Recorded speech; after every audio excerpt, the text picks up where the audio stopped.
الحمد لله كفى والصلاة والسلام على سيد الرسل وخاتم الأنبياء وعلى آله وصحبه ومن بهديه مهتدى. أعوذ بالله من الشيطان الرجيم.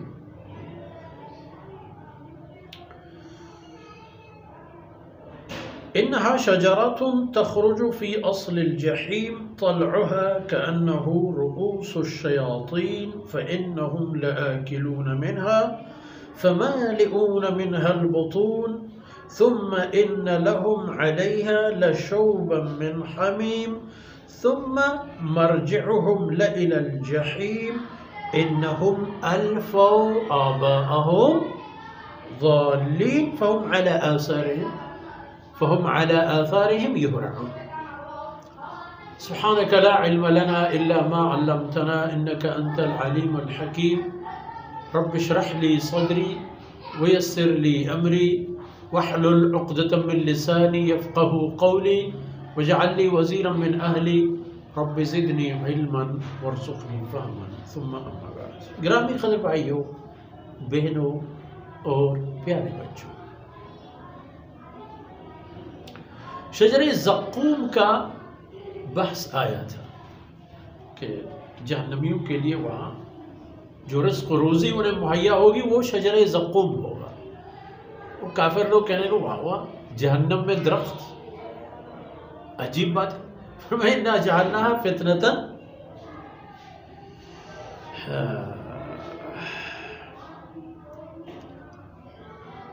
انا جعلناها فتنة للظالمین. یہ درخت ہے تو صحیح اور جہنم کے اندر یہ، لیکن یہ کفار اور ظالموں کے لیے یہ ایک آزمائش ہے کہ اس کا انکار کریں گے، ان کی ایمان انکارت ہو جائے گی، کفر پر ان کی جو ہے وہ مزید پختہ ہو جائے گا، کفر پر مزید اور پہلے زقوم ان کے لیے تیار ہوگا. انہا شجرۃ تخرج فی اصل الجحیم، جہنم کے بالکل درمیان میں، وسط میں اس کے پودے نکل آئیں گے، اور اس کے شاخیں یا خوشہ کأنہا رؤوس الشیاطین، اس کے خوشہ وہ شیطان کے سر جیسے ہوں گے. جو ہوتے ہیں نا ایک مخصوص قسم کے بیابانی جو کبھی کبھار دیکھنے میں آتا ہے، جسے جنات کا ایک قسم ہے، شیطان کا ایک قسم، وہ عجیب و غریب حلیہ کا ہوگا. ان کے جو وہ گچے نکلیں گے، خوشے نکلیں گے، وہ بھی شیطان کے سر کی طرح ہوں گے.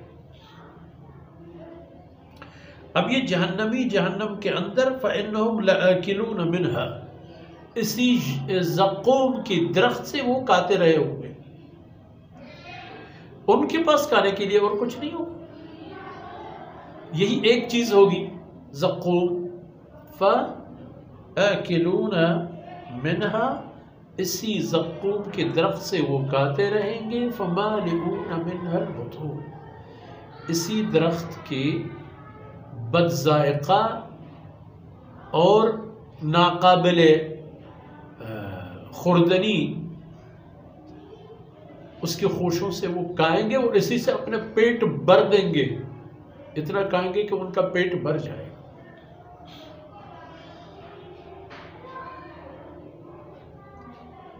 اور اس کے بعد جب زقوم کے کھانے سے فارغ ہوں گے، ثم ان لہم لشوبا من حمیم، پھر ان کے لیے ایک مخلوط قسم کی خوردنی ایک چیز ہوگی، مائع قسم کی، پانی کی طرح، یعنی ان کے پانی کا طرح کے طرف پانی کی وجہ انہیں جو چیز پلایا جائے گا وہ ایک مخلوط قسم کی چیز ہوگی کہ جس میں من حمیم، جہنم کے کھولتے پانی بھی ڈال دیا جائے گا، شامل کیا جائے گا.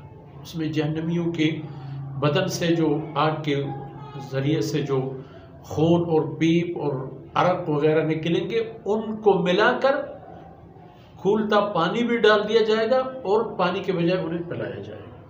مرغوب ان کا مشروب یہی ہوگا. اور اس کے بعد، اس سزا کے بعد کیا ہوگا؟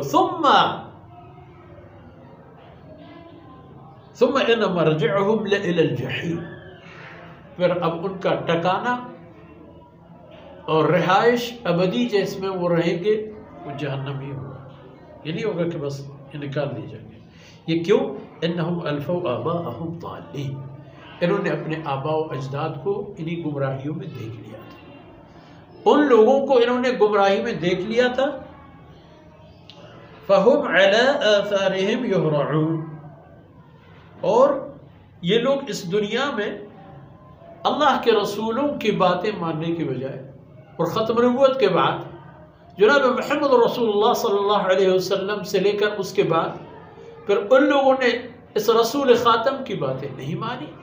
آبا و اجداد کی باتوں پر وہ لپک لپک کر ان کے نقش و قدم پر ایسے چلتے رہے جیسے چمٹے ہوئے، بھاگتے دوڑتے اسی رستے پر جان لگاتے، مال لگاتے، وقت لگاتے. نتیجہ یہ ہوا کہ مل گیا، یہی چیز ان کو مل گئی جس کی ان کو تلاش تھی. تو گویا کہ جہنم میں ان کا چلا جانا اور جہنم میں ان کی یہ کیفیت و حالت ہو جانا یہ ان کے اعمال کی بدولت ہے. دیکھتے ہیں اگلے آیتوں میں انشاءاللہ مزید باتیں اس موضوع پر آ رہی ہیں. اللہ رب العزت کوتاہیوں سے درگزر فرمائے. وصلی اللہ علی نبینا محمد وعلی آلہ وصحبہ اجمعین.